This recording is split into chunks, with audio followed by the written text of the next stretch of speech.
Hey guys, this is Alnaki Khan and you are watching The Literature Man. Today we will summarize a tragic play, Hedda Gabler, written by a Norwegian playwright Henrik Ibsen. Henrik Ibsen को father of realism भी कहा जाता है. He is one of the founders of modernism in theatre. Hedda Gabler was first published in December 1890 and performed on stage in January 1891. The play was originally written in Danish. बाद में America और England में इसे English translation के साथ publish करवाया गया. The play is written in 4 acts and is set in Norway in 1890s. So let's summarize the plot of the play Hedda Gabler.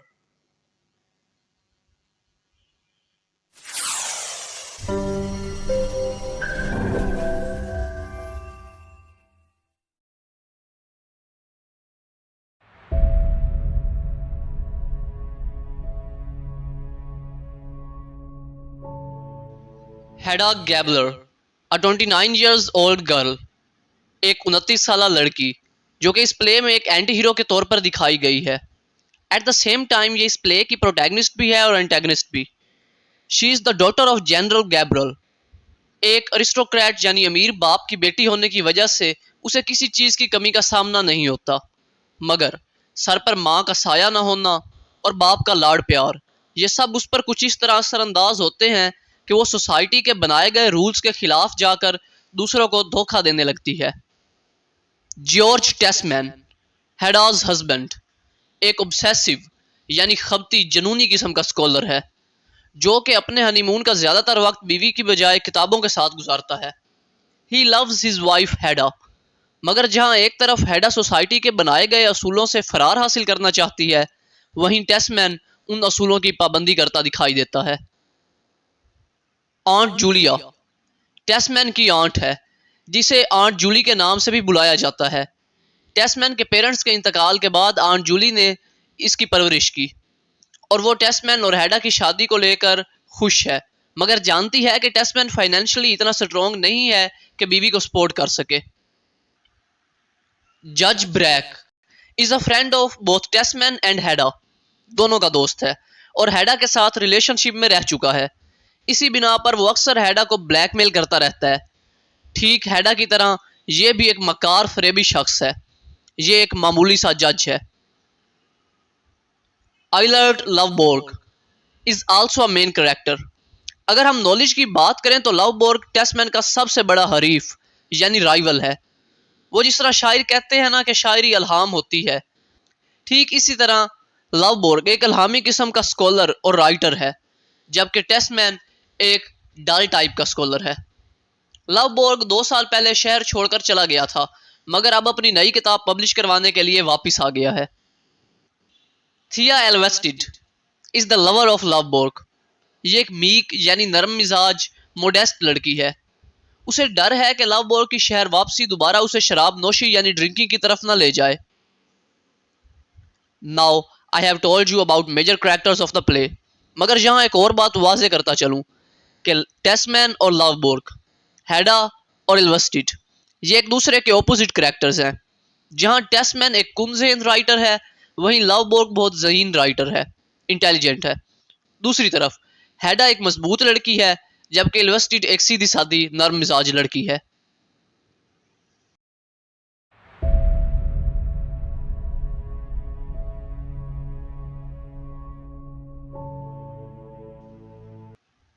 The play is set in the town of Christiania, Norway in 1890s. हेडा और Tesman अपने 6 माह के honeymoon से वापस अपने नए घर पहुंचते हैं. हमें बताया जाता है कि जनरल गैब्रल की बेटी हेडा गैब्लर ने टेस्मैन से महज इसलिए शादी की कि अब वो शादी की उम्र को पहुंच चुकी थी और सोसाइटी उससे ये डिमांड करती थी कि अब उसे शादी कर लेनी चाहिए. इनकी शादी को अभी 1 साल भी नहीं हुआ और हेडा अक्सर बोरियत का शिकार रहती है. वो प्रेग्नेंट है. जब ये दोनों हनीमून से वापस आते हैं तो टेस्मैन की आंट जूलिया उनके घर वेलकम करने के लिए मौजूद होती है.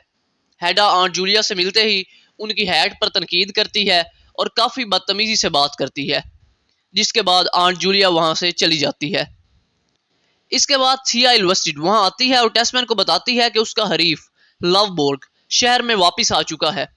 वो शराब नोशी यानी अल्कोहलिज्म का आदी हो गया था और इस सब से निकलने में उसे 2 साल लग गए, मगर डर है कि कहीं वो फिर से ड्रिंकिंग स्टार्ट ना कर दे।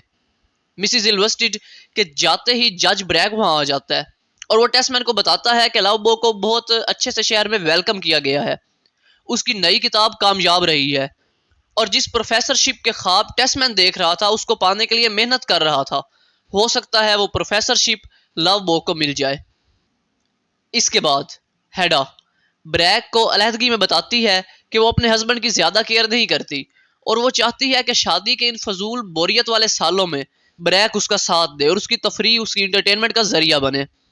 जरूरी नहीं कि ये रिलेशनशिप अडल्ट्री यानी जना या सेक्सुअल रिलेशन पर मबनी हो, हाँ, मगर ब्रैक हेडा को जरूरी कंपनी या सोबत फराम कर सकता है। टेस्टमैन रूम में वापस आता है और बताता है कि वो उस पार्टी में जा रहा है जो आज रात जज ब्रैक ने अरेंज की है।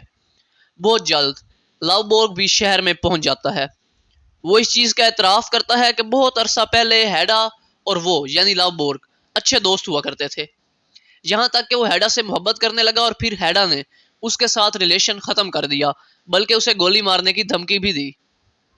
एट लास्ट अब वो दोनों फिर से फ्रेंडशिप का आगाज कर सकते हैं।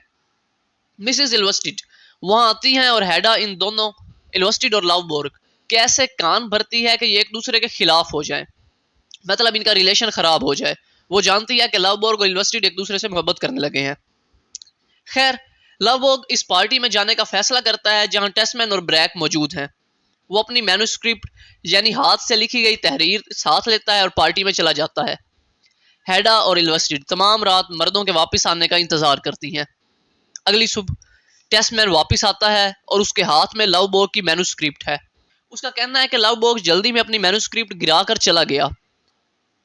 टेस्टमैन ये स्क्रिप्ट हेडा के हवाले कर देता है और एक रिलेटिव यानी रिश्तेदार की इयादत के लिए चला जाता है। इतने में ब्रैक वहां आता है, जॉर्ज ब्रैक, और बताता है कि लाउबोर्ग का कुछ औरतों के साथ झगड़ा हो गया क्योंकि उसे लगता है कि उसकी मैन्युस्क्रिप्ट उन औरतों ने उठाई थी और इस झगड़े पर कल रात ही पुलिस ने लाउबोर्ग को पकड़ लिया। इसी रोज बहुत जल्द लाउबोर्ग वापस आ जाता है और मिसेस इल्वेस्टेड के सामने बहाना बनाता है कि मैन्युस्क्रिप्ट गुम तो नहीं हुई, मैंने खुद उसके 1000 टुकड़े करके उसे फेंक दिया।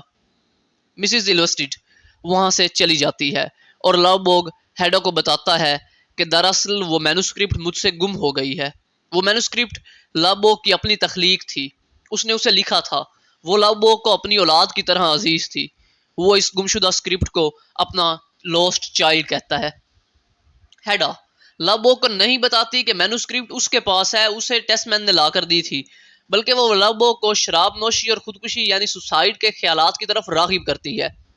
यहाँ तक कि वो उसे अपने बाप जनरल गैबलर के पिस्टल्स में से एक पिस्टल भी उठा कर देती है। लाउबोर्ग के जाने के बाद हेडा उस स्क्रिप्ट को जला देती है। उसी रात इल्वेस्टेड ने टेस्टमैन को आकर बताया कि लाउबोर्ग लापता है। ब्रैक आकर बताता है कि वो हॉस्पिटल में है और उसने अपने सीने में गोली मारकर सुसाइड कर ली है। दूसरी तरफ ब्रैक हेडा को प्राइवेटली मिलकर बताता है कि लाउबोर्ग ने खुद को नहीं मारा, वो वापस पार्टी वाली जगह में से अपनी स्क्रिप्ट तलाश करने गया था और चीख चिल्ला रहा था। जब लोग उसे पकड़ने लगे तो उसकी पॉकेट में मौजूद पिस्टल गलती से चल गया और लाउबोर्ग के स्टमक में गोली लग गई और यही जख्म उसकी मौत का सबब बना। और सिर्फ ब्रैक ये बात जानता है कि वो पिस्टल हेडा का था। इस तरह तो ये कत्ल हुआ। अब या तो हेडा इसका हिसाब दे या अगर वो इस सब से बचना चाहती है तो वो करे जो जो उसे ब्रैक कहता है, क्योंकि सिर्फ ब्रैक उसका स्कैंडल बनने से यानी रुसवाई बनने से बचा सकता है। हेडा जो कि इस रुसवाई का सामना नहीं कर सकती कि लाउबोर्ग के कत्ल की जिम्मेदार वो है और ना ही जॉर्ज ब्रैक के साथ मुंह काला करके खुद को रुसवा कर सकती है। जब वो देखती है कि अब वो मुकम्मल तौर पर ब्रैक के इख्तियार में है तो वो अपनी मौत की तरफ इशारा करते हुए एक लाइन बोलती है, oh that will come in time. वो देखती है कि थिया इल्वेस्टेड टेस्टमैन के साथ बैठी है और ये दोनों कितने मुकम्मल लग रहे हैं। उन्हें यूं ही साथ रहना चाहिए। मैं तो इन सब के साथ अजनबी महसूस करती हूँ। इसके फौरन बाद अंदर कमरे में दाखिल होती है और एक पिस्टल उठाकर अपने सर पर रखते हुए बहुत हिम्मत के साथ खुद को शूट कर लेती है। हेडा ने जो अपने साथ किया ये एक हिम्मत और हौसले वाला काम था। ये वो खूबसूरती है जो हेडा पूरी लाइफ में तलाश करती रही, मगर उसे ये आज़ादी या खूबसूरती न मिल सकी। वो अपनी आखिरी सांस तक ज़माने के असूलों के खिलाफ अपनी मर्जी से जीती रही और अपनी मर्जी से एक खूबसूरत मौत मर गई। उसने मौत की आखिरी घड़ी को भी इंजॉय किया। What a beautiful death it is.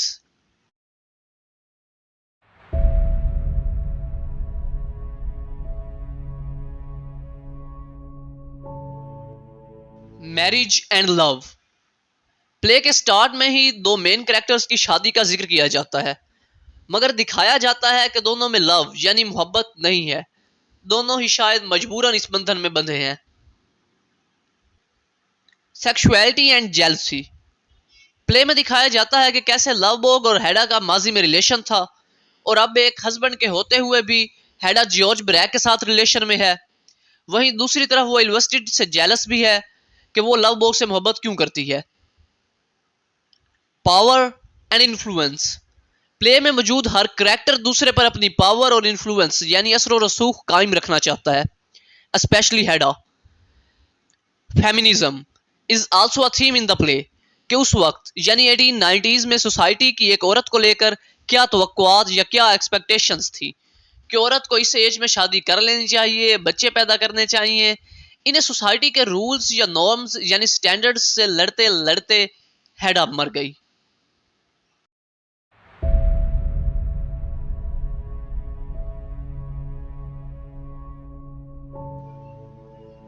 General गैबलर्स pistols. हेडा के बाप के पिस्टल्स जो हेडा के लिए महज एक खिलौना है, ये सिंबल है अथॉरिटी का, पावर का। हेडा हमेशा से दूसरों की जिंदगी अपने कंट्रोल में करना चाहती है। लवबर्ग्स मैन्युस्क्रिप्ट। लवबर्ग का लिखा गया स्क्रिप्ट सिंबल है क्रिएशन का, माजी में होने वाली गलतियों पर नदामत और फ्यूचर के लिए उम्मीद का। यही वजह है कि लवबर्ग और इल्वेस्टेड इस स्क्रिप्ट को अपने चाइल्ड यानी बच्चे की तरह समझते हैं। The title Hedda Gabler is also used symbolically. Hedda अब शादीशुदा है, मगर फिर भी ऑथर ने उसके नाम के साथ उसके बाप गैबलर का नाम यूज किया है, ना कि उसके हस्बैंड का। यह जाहिर करता है कि हेडा अपने खाविंद की बीवी होने से ज्यादा अपने बाप की बेटी है, मतलब उसमें अपने फादर की क्वालिटीज, ट्रेट्स और उनका इंपैक्ट ज्यादा पाया जाता है बनिस्बत अपने हस्बैंड के। एट द एंड एक खूबसूरत कोट जो हेडा लवबर्ग के यूं बेमौत मारे जाने की खबर सुनकर कहती है, Eilert Lovborg listen to me, couldn't you let it happen beautifully. Eilert Lovborg, मेरी बात सुनो, क्या तुम इसे खूबसूरती से नहीं होने दे सकते थे? मतलब क्या तुम खूबसूरत मौत नहीं मर सकते थे? So guys, take care, goodbye, see you in the next video. अल्लाह हाफिज।